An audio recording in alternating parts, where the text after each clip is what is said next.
இல்லைனா வந்து ஒரு பறவை ஃபேக்ட்ரியில் இருக்காங்க, அந்த நம்ம அவங்களுக்கே தெரியாமல் பறவை காய்ச்சல் பரவிக்கிட்டு இருக்கு. அப்போ யார் பறவைங்களோட ரொம்ப கொஞ்சம் கொலாவறாங்க, இன்னும் இந்த மாதிரி வேலையில் இருக்கிறவங்க தான். ஸோ பப்ளிக்ஸ் வந்து பார்த்தீங்கன்னா டேரெக்டாக அதோட லிங்க்ன்றது கொஞ்சம் கம்மி தான். ஏன்னா இந்த ஃப்ளூ சீசன் வந்து இந்த அக்டோபர் மாதம் அப்புறம் தான் ஆரம்பிக்கும். இந்த ஃப்ளூ அப்படின்ற இன்ஃப்ளூயன்ஸா வைரஸில் வந்து 2 டைப் இருக்குது. அதை பார்த்துட்டு ஐயோ வந்துருச்சாமே, இது இன்றைக்கே வந்து காலி பண்ணிடு, இது இன்றைக்கே திறந்து விட்டுரு அப்படின்னு சொல்லிட்டு இங்கே அச்சப் பண்ண வேண்டிய அவசியம் வந்து கிடையாது. பட் ஆனால் வந்து ஒரு சில பேருக்கு சிவியர் ஆகிறதுக்கு வாய்ப்பு இருக்குது. எஸ்பெஷலி இந்த எதிர்ப்பு சக்தி குறைவான பாப்புலேஷன், வயசானவங்க. அதனால ஹெல்த் குரு நேயர்களுக்கு வணக்கம். பறவை காய்ச்சல் வந்து நாளுக்கு நாள் அதிகரிச்சுட்டே வந்துட்டு இருக்கு. இதனால மனிதர்களுக்கு ஏதாவது பிரச்சனைகள் வருமா, நம்ம எப்படி முன்னெச்சரிக்கையா இருக்கிறது அப்படின்ற மாதிரி நிறைய விஷயங்கள் வந்து கேட்டு தெரிஞ்சுக்க போறோம். இதை பத்தி பேசுறதுக்காக நம்ம கூட டாக்டர் சபரிதா இருக்காரு. எஸ், வணக்கம் சார். வணக்கம் மேடம். Yes sir. பறவை காய்ச்சலோட பாதிப்பு வந்து நாளுக்கு நாள் அதிகரிச்சுட்டே இருக்கு. இதனால மனிதர்களுக்கு வந்துட்டு ஆபத்து வருமா சார்? இல்லை, மனிதர்களுக்கு வந்து ப்ரிடாமினண்ட்டாக ஆபத்துன்றது கொஞ்சம் கம்மி தான். ஃபஸ்ட்டு மெயின் பாதிப்பு வந்து பார்த்திங்கன்னா பறவைங்களுக்கு தான். அதனால அது பேரே பறவை காய்ச்சல். பறவைகளுக்குள்ளே பரவக்கூடிய ஒரு வைரஸ். அந்த வைரஸ் வந்து H5N1ன்னு சொல்கிறோம், ஓகேங்களா? ஸோ அது வந்து ஒரு இன்ஃப்ளூயன்ஸா டைப் ஆஃப் வைரஸ். எப்படி நம்ம வந்து பன்னி காய்ச்சல் வந்து H1N1 பன்னிக்குள்ளே பரவுறதுன்றோமோ, ஸ்வைன் ஃப்ளூன்னு சொல்கிறோமோ, அந்த மாதிரி தான் வந்துட்டு இந்த ஏவியன் பேர்ட் ஃப்ளூன்னு சொல்லுவாங்க. இது ஏவியன்னாலே பறவைகள்னு அர்த்தம். ஸோ பேர்ட்ஸ் ஃப்ளூ, அதாவது பறவைக்குள்ளே பரவக்கூடிய ஒரு ஃப்ளூ காய்ச்சல். ஓகே, அந்த வைரஸ் பேர் இன்ஃப்ளூயன்ஸா வைரஸ். ஸோ அதோட சப்டைப் வந்து H5N1. ஸோ மெயினாக வந்து உங்கள் கேட்ட கேள்விக்கு டைரக்ட் பதில் என்னன்னா, மெயினாக பறவைகளுக்குள்ளே தான் ப்ரிடாமினண்ட்டாக வந்து பரவும். அதனால் பல பறவைகள் வந்து பார்த்திங்கன்னா இறந்த சூழ்நிலையில் வந்து காணப்படும். ஓகே, ஸோ மனிதர்களுக்கு எப்போ அது வரலாமா அப்படின்னு பார்த்தீங்கன்னா, அந்த பறவைகளோட க்ளோஸ் கான்டாக்ட்ஸில் இருக்கிறவங்க. இப்போ இறந்து போன பறவையை வந்துட்டு ஹேண்டில் பண்ணுறவங்க, எடுக்கிறவங்க, இவங்களுக்குலாம் வந்துட்டு வரத்துக்கு வாய்ப்பு இருக்குது. இல்லைனா வந்து ஒரு பறவை ஃபேக்ட்ரியில் இருக்காங்க, அந்த நம்ம அவங்களுக்கே தெரியாமல் பறவை காய்ச்சல் பரவிக்கிட்டு இருக்குது. அப்போ அந்த இடத்துல வந்து க்ளீன் பண்ணுறவங்க, அந்த பறவைகளை ஹேண்டில் பண்ணுறவங்க, அதுக்கு சாப்பாடு ஊட்டுறவங்க, மருந்து பார்க்குறவங்க, அந்த டாய்லெட்ஸ் எல்லாம் க்ளீன் பண்ணுறவங்க, முட்டை எடுக்கிறவங்க, இந்த மாதிரி விஷயங்களை வந்து ஹேண்டில் பண்ணுறவங்களுக்கு டைரெக்டாக வர்றதுக்கு வந்து வாய்ப்புகள் அதிகமாக இருக்குது. ஆனால் ஒரு மனிதர்லேருந்து இன்னொரு மனிதருக்கு போகிறதுக்கு அந்த ஹியூமன் டு ஹியூமன் டிரான்ஸ்மிஷன்ன்றது ரொம்ப ரொம்ப ரேர், ரொம்ப ரொம்ப கஷ்டம். ஸோ பரவனா டைரெக்டாக பறவைங்கள்லேருந்து நம்மளுக்கு பரவணும், ஓகேங்களா? அப்போ யார் பறவைங்களோட ரொம்ப கொஞ்சம் கொலாவறாங்க, இன்னும் இந்த மாதிரி வேலையில் இருக்கிறவங்க தான். ஸோ பப்ளிக்ஸ் வந்து பார்த்திங்கன்னா டைரெக்டாக அதோட லிங்க்ன்றது கொஞ்சம் கம்மி தான். ஆனால் அங்கங்கே பறவைங்க இறந்து காணப்படும் போது, இங்கே இருக்குது அங்கே இருக்குது, இந்த மாதிரி வீட்டுங்களை இறந்து தெரியாமல் அங்கே வந்து வேறு இடத்துல வந்து இறந்துடுச்சுன்னு வச்சுக்கோங்க. அப்போ என்னடா அது இங்கே ஒரு செத்து கிடக்குதுன்னு தூக்கி போடலாங்க, க்ளீன் பண்ணுறாங்க. அந்த மாதிரி இருக்கும் போது அவங்களுக்கு வந்து வர்றதுக்கு வாய்ப்பு இருக்குது. அப்படிதான். Yes sir. கோழி பண்ணை வச்சிருப்பவங்களுக்குமே வந்துட்டு ரிஸ்க் வந்துட்டு ஜாஸ்தி அப்படின்ற மாதிரி சொல்கிறாங்க. ஸோ அவங்க வந்துட்டு எப்படி அவங்க சேஃப்டியாக வந்து அவங்கள பார்த்துக்கிறது? இல்லை, கண்டிப்பாக கோழி பண்ணையில் இருக்கிறவங்களுக்கு ரிஸ்க் வந்து ஜாஸ்தி தான், இல்லைன்னு சொல்ல. ஏன்னா பறவை காய்ச்சல்னும் போது கோழிகளும் ஒரு one of the type of பறவை தான். ஸோ அப்போ அதை க்ளீன் பண்ணுறாங்க, நம்ம அதை டிஸ்கஸ் பண்ண மாதிரி டாய்லெட் க்ளீன் பண்ணுறது, ஃபீட் பண்ணுறது. அப்போ அதுங்களுக்குள்ளே அந்த காய்ச்சல் இருக்கும்போது இவங்களுக்கு வந்து காற்று மூலியமாக பரவறதுக்கு வாய்ப்பு வந்து இருக்குது.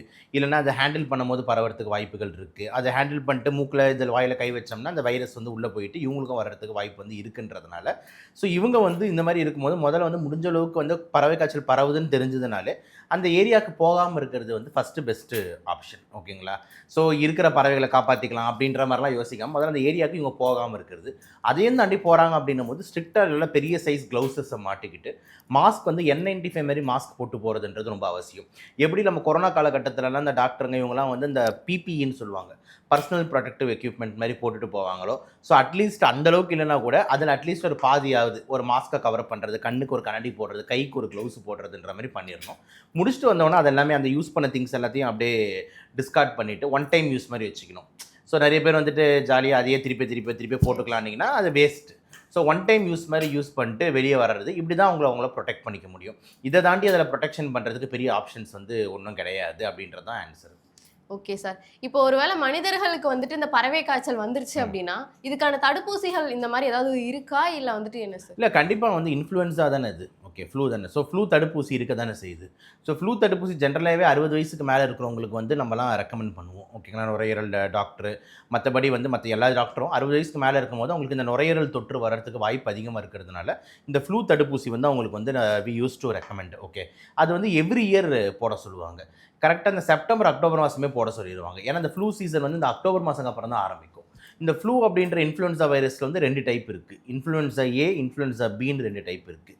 அந்த இன்ஃப்ளூயன்ஸா ஏலேயே வந்து பார்த்திங்கன்னா பல சப்டைப்ஸ் இருக்குது. இந்த H1N1, H5N1, H3N2 இந்த மாதிரி பல சப்டைப்ஸ் இருக்குது. இன்ஃப்ளூயன்ஸா பியில் வந்து ஒரு 2 சப்டைப் இருக்குது. ஓகேங்களா, எக்கமாசி சோயாக்குன்னு சொல்லிட்டு ஒரு 2-3 சப்டைப் அதுலேயும் இருக்குது. ஸோ இது எல்லாமே கலந்தது தான் அந்த ஃப்ளூ வைரஸ். ஸோ வருஷம் வருஷம் வந்து பார்த்தீங்கன்னா இந்த வைரஸோட சப்டைப்ஸ் மிக்ஸ் ஆகி வரும். இப்போ இந்த வருஷம் H5N1 வருது, ஒரு வருஷம் H1N1 வரும், ஒரு வருஷம் H2N2 வரும், ஒரு வருஷம் H3N1 வரும், மாற்றி வரும். இது பேர் தான் வந்துட்டு வருஷம் வருஷம் நடக்கிற மியூட்டேஷன்னு சொல்லுவாங்க. மியூட்டேஷன் அதாவது மரபணு மாற்றம் அப்படின்ற மாதிரி சொல்லுவாங்க. அது வைரஸே வந்து அதை எக்யூப் பண்ணிட்டு வர்றதுக்கு ஒரு விதமான ஒரு செயல்னு வச்சுக்கோங்க. இப்போ நம்ம வந்து இதே ஆடையோட நான் டெய்லி வரேன் அப்படின்னா எல்லாரும் என்னை கண்டுபிடிச்சிடுறாங்கன்ட்டு பாடி சோடா மாதிரி மேலே வந்துட்டு ஒரு கொண்டையை வச்சுக்கிட்டு பருவு வச்சுக்கிட்டு வரும்போது அது கொஞ்சம் வேறு மாதிரி பார்க்குவாங்க அப்படின்ட்டு அதுவே அதை கொஞ்சம் மாற்றிக்கும். இதுதான் வந்து அதில் ஜென்ரலாக நடக்கிற வேரியேஷன்ஸு. ஸோ இதுக்கான தடுப்பூசி இருக்கானா கண்டிப்பாக இருக்குது. ஓகே, ஸோ ஃப்ளூ வைரஸ்க்கான தடுப்பூசிகள் வந்து நம்மளுக்கு வந்து ஒரு ஜூலை ஆகஸ்ட் போலவே ரிலீஸ் பண்ணிடுவாங்க. யார்?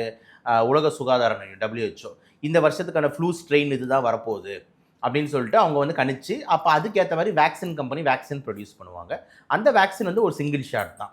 இப்போ எக்ஸாம்பிள் வந்து இங்கே ஒரு தோள்பட்டையில் ஒரு தடவை போட்டோம்னா வேலை முடிஞ்சுது.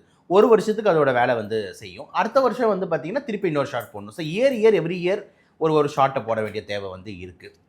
வேக்சின்ஸ் போடுறதுக்கு யாருக்கும் எந்த கான்ட்ராண்டிகேஷனும் கிடையாது. அது இவங்க தான் போடணும், இவங்க போடக்கூடாது, போட்டால் இந்த சைட் எஃபெக்ட்ஸ் வந்துடும், அந்த மாதிரி எதுவுமே கிடையாது. ரொம்ப சேஃபான வேக்சின் தான். ஸோ இது எல்லாமே வந்து பார்த்திங்கன்னா அந்த ஃப்ளூ வேக்சின் பற்றி ஒரு இம்பார்ட்டன்ட் திங்கு. இயர்லி போடணுன்றதும் இம்பார்ட்டன்ட் பாயிண்ட். Okay sir. இப்போ வந்துட்டு என்னென்னா நிறைய பேர் வந்துட்டு வீட்லேயுமே வந்துட்டு பெட்ஸ்லாம் வளர்க்குறாங்க. ஸோ அவங்களுக்குமே வந்துட்டு ரிஸ்க் அப்படின்றது இருக்குமா, இல்லை அவங்களுக்குலாம் எந்த ரிஸ்க் இருக்காதா சார்? இப்போ வந்து வீட்டு பெட்ஸுன்னும் போது நம்ம வீட்டு கண்ட்ரோலில் இருக்குது. இப்போ ஜென்ரலாக பறவை காய்ச்சல் பறவைக்குள்ளே பரவுதுன்னா ஏன்னா பறவை எங்கே போய் உட்காருது, எந்த மரத்தில் உட்காருது, கூட்டமாக யார் கூட சுற்றுதுன்னு தெரியாது. ஏன்னா பறவை வந்து இண்டிபெண்ட்டாக செயல்படக்கூடிய ஒன் ஆஃப் த ஒரு கிரியேச்சர். அப்படின்னும் போது நம்ம வீட்டில் வந்து லவ் பேர்ட்ஸ் வளர்க்குறோம், இல்லை வீட்டில் வந்து வச்சுருக்கோம்னா நம்ம வீட்டு கூண்டுக்குள்ளே தான் அது இருக்க போகுது. அது போய் மற்ற பறவைங்களோட கான்டாக்டில் இருக்காது. மற்ற பறவைங்களோட கான்டாக்டில் இருக்கிற இப்போ நீங்கள் வெளியே சுற்றிக்கிட்டு இருக்க ஒரு பறவை எடுத்துகிட்டு வந்து நீங்கள் வீட்டில் வச்சிங்கன்னா அது உங்கள் தப்பு. ஆனால் இப்போ தான் இந்த சீசன் வேறு போயின்னு இருக்குது பறவை காய்ச்சல். இப்போ எதுவுமே அந்த மாதிரி பேர்ட்ஸை புதுசாக வாங்குறது, புதுசாக பிடிச்சின்னு வந்து வைக்கிறதுன்ற மாதிரி எதுவுமே பண்ணக்கூடாது. ஓகேங்களா? பட் ஆனால் ஆல்ரெடி எக்ஸிஸ்டிங்காக நீங்கள் வளர்த்துக்கிட்டு இருக்கீங்க, உங்களுக்கு ஆசையாக வந்து ஒரு புறா வளர்க்குறீங்களோ இல்லைனா ஒரு லவ் பேர்ட்ஸ் வளர்க்குறீங்கன்னா அதை பார்த்துட்டு ஐயோ வந்துருச்சாமே, இது இன்றைக்கே வந்து காலி பண்ணிடு, இது இன்றைக்கே திறந்து விட்டுரு அப்படின்னு சொல்லிட்டு நீங்கள் அச்சப் பண்ண வேண்டிய அவசியம் வந்து கிடையாது. ஏன்னா அது வீட்டுக்குள்ளே தான் இருக்குது அப்படின்றதுனால எதுவும் ஆகாது. எப்போ மேபி நீங்கள் டவுட் படலாம் அப்படின்ற மாதிரி இருந்தால் உங்கள் பறவை கொஞ்சம் இங்கங்கெல்லாம் சுத்தம், திருப்பி வீட்டுக்கு வந்துடும். இந்த மாதிரிலாம் ஒரு சில வீட்டில் வச்சுருப்பாங்க. அது கிளிலாம் எங்கெல்லாம் போயிட்டு திருப்பி ஈவினிங் வந்துடுங்க அப்படின்ற மாதிரி இருப்பாங்க. கோழிலாம் போயிட்டு சுற்றிட்டு வந்துடுங்க. அப்படி இருக்கிறவங்களாம் கொஞ்சம் கேர்ஃபுல்லாக இருக்கணும் அப்படின்றது தான் நம்ம பார்க்குறோம். ஸோ முடிஞ்ச அளவுக்கு உங்கள் லோக்கல் உங்கள் இதுக்குள்ளேயே இருக்குன்னா பயப்பட வேண்டிய அவசியம் கிடையாது. Okay sir. இப்போ வந்துட்டு என்னென்னா இப்போ நார்மலாகவே வந்துட்டு சிக்கனாக இருக்கட்டும், மட்டன் இந்த மாதிரி எல்லாமே வந்துட்டு வாங்கணும் அப்படின்னாலே அதை வந்துட்டு நல்லா வந்துட்டு குக் பண்ணி தான் சாப்பிடணும் அப்படின்ற மாதிரி நம்ம எல்லாருக்குமே தெரியும். ஆனால் இப்போ பறவை காய்ச்சல் வந்துருச்சு அப்படின்றதுனால எல்லாருமே வந்துட்டு என்ன சொல்கிறாங்கன்னா, சிக்கனை வந்துட்டு மெயினாக நீங்கள் நல்லா வந்துட்டு க்ளீன் பண்ணிவிட்டு அதுக்கப்புறம் நல்லா வந்துட்டு குக் பண்ணி சாப்பிடுங்க அப்படின்ற மாதிரிலாம் சொல்லிட்டு இருக்காங்க. அது உண்மையாக? ஃபஸ்ட்டு வந்துட்டு எதனால் வந்து சிக்கன் மட்டும் மெயினாக சொல்கிறாங்க? சரி, இப்போ ஏன்னா நம்ம காமனாக உட்கொள்ள வேண்டிய பறவை வந்து சிக்கன் தானே. எத்தனை பேர் வீட்டில் டெய்லி காடை செய்கிறாங்க, இல்லை எத்தனை பேர் டெய்லி வந்து பார்த்திங்கன்னா கௌதாரி செய்கிறாங்க, எத்தனை பேர் வந்து புறா கறி சாப்பிட்டுக்கிட்டு இருக்காங்க, இல்லை காக்கா எத்தனை பேர் சாப்பிட்றாங்க தெரியல. ஓகேங்களா? ஸோ யாரும் வந்து வாண்டடாக போய் சாப்பிடுவாங்க. எல்லோரும் காமனாக இருக்கிற சோர்ஸ் வந்து பவுல்ட்ரி தான். அதாவது சிக்கனு, நாட்டுக்கோழி இந்த மாதிரி விஷயங்கள் தான் வந்துட்டு டெய்லி சேல்ஸில் வந்து போகும் பறவைகளில். மற்றபடி வந்து எல்லோரும் மட்டனு இந்த மாதிரி விஷயத்துக்கு போயிடுவாங்க, நான்வெஜ் ஐட்டம்ஸ்க்கு. இந்த இதில் வந்து சிக்கன் தான் ரொம்ப காமன்ன்றதுனால கேர்ஃபுல்லாக இருக்கணும். ஆனால் நான் பொறுத்த வரைக்கும் சாப்பிட்றவங்களோட யார் ரொம்ப கேர்ஃபுல்லாக இருக்கணும்னா அதை வெட்டுறவங்க தான் கேர்ஃபுல்லாக இருக்கணும். ஏன்னா வந்து சிக்கனை பிடிச்சி அதை அறுத்து அதை வெட்டும் போது அந்த உடம்புல இருக்கிற மொத்த வைரஸையும் அவன் டம்முன்னு வெட்டும் போது அந்த ரத்தங்கள் வந்து அவர் முகத்தில் தெளிக்குது, அவர் கையில் தெளிக்குது, உடம்பு ஃபுல்லாக பரவுது அப்படின்னும் போது இந்த ஸ்லாட்டர் ஹவுஸ்ன்றது இன்னொரு இம்பார்ட்டன்ட் ஏரியா. எங்கே யார் ரொம்ப கேர்ஃபுல்லாக இருக்கணும்னு சொல்லிட்டு ஸோ அந்த ஸ்லாட்டர் ஹவுஸில் வேலை செய்கிறவங்களுக்கும் வந்து பர்சனல் எக்யூப்மெண்ட்ஸ் வந்து கொடுக்கணும் அப்படின்றது வந்து ரொம்ப இம்பார்ட்டண்ட்டாக அரசாங்கம் வந்து முன்னெடுக்க பண்ணணும்.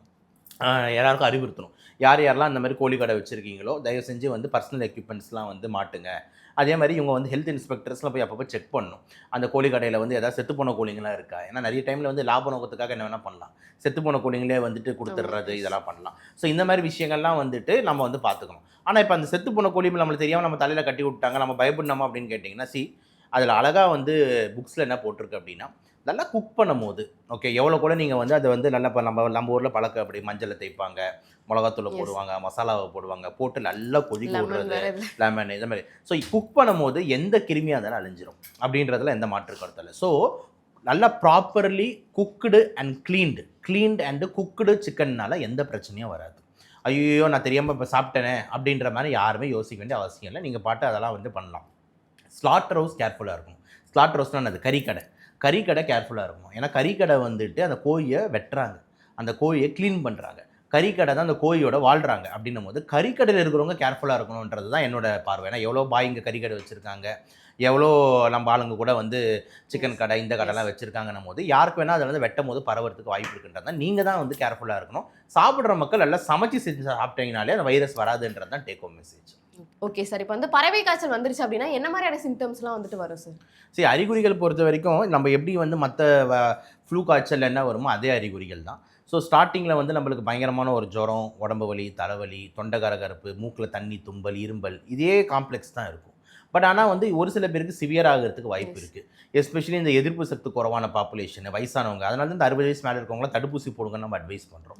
ஸோ இந்த 60 வயசுக்கு மேலே இருக்கிறவங்க என்ன ஆகுனா வெறும் இந்த இரும்பல், சளி, காய்ச்சல்னு இல்லாமல் அந்த வைரஸ் நுரையீரலை போய் தாக்கிடுது. நுரையீரலை போய் தாக்கும் போது நிமோனியான்ற ஒரு விஷயம் ஏற்படுது. நிமோனியா ஏற்படும் போது 2 சைடுமே நீர் சேர ஆரம்பிச்சிருது. அது பேர் தான் ARDSன்னு சொல்லுவாங்க, அக்யூட் ரெஸ்பிரேட்டரி டிஸ்ட்ரெஸ் சிண்ட்ரோம்னு. அப்போ பேஷண்ட்டோட ஆக்சிஜன்ஸ் லெவல்லாம் குறைய ஆரம்பிக்கும். அப்போ அவங்க வென்டிலேட்டர் இது அதுன்னு சொல்லிட்டு உயிருக்கே வந்து அபாயமாக போகிறதுக்கு வந்து வாய்ப்பு இருக்குது. நிமோனியானால வந்து பார்த்தீங்கன்னா வந்துட்டு உலகத்தில் வந்து ஒரு 100 பேர் இறக்குறாங்கன்னா அதில் 23லேருந்து 25 பேர் வந்து இந்தியாவை சேர்ந்தவங்க தான் இருக்காங்க. அப்படின்னு இருக்கும்போது அப்போ நிமோனியா டெத்ஸ் வந்து இந்தியாவில் ரொம்ப அதிகம். அப்போ அதுக்கான காரணம் என்ன? ப்ராப்பராக தடுப்பூசியை பற்றி விழிப்புணர்வு கிடையாது, எப்படி ப்ரொடெக்ட் பண்ணிக்கணும்னு தெரியாது. ஸ்டார்டிங்லேயே நம்மளுக்குலாம் ரிஸ்க் ஆகும், அதிகமாகவே நம்ம போய் டாக்டர் பார்க்கணுன்னு கிடையாது. டாக்டர்கிட்ட போனால் ஒரு 500 ரூபாய் ஆயிடுமேனு யோசிச்சுக்கிட்டு அவங்க உயிரையே போகிறது அளவுக்கு ரெடி ஆகிடுவாங்க.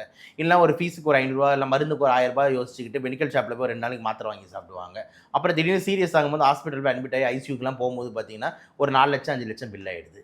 ஸோ ஒரு 500 ரூபா அங்கே இருக்குது, ஒரு 5 லட்சம் அங்கே இருக்குது. புரியுதா நான் சொல்கிறது? ஸோ அதனால் வந்து மக்கள் வந்து ஒரு சில விஷயங்கள்லாம் வந்து புரிஞ்சுக்கணும். என்ன அப்படின்னா, இந்த மாதிரி சிம்டம்ஸ்லாம் இருக்கும் போது ஸ்டார்டிங்கே வந்துட்டு நம்ம போயிட்டு நல்ல ஒரு அந்த துறை சார்ந்த டாக்டர், ஓகேங்களா? ஏன்னா இப்போ நம்ம இந்தியா மாதிரி கண்ட்ரியில் ஸ்பெஷலிஸ்ட்டுக்கு பஞ்சமே கிடையாது. இன்றைக்கி நினச்சாலும் நீங்கள் ஒரு ஹார்ட் டாக்டரை பார்க்கலாம், இன்றைக்கி நினச்சாலும் நீங்கள் ஒரு நுரையீரல் டாக்டர் பார்க்கலாம். ஸோ இந்த மாதிரி பல்மனாலஜிஸ்ட்டை பார்க்கலாம், நம்மள மாதிரி.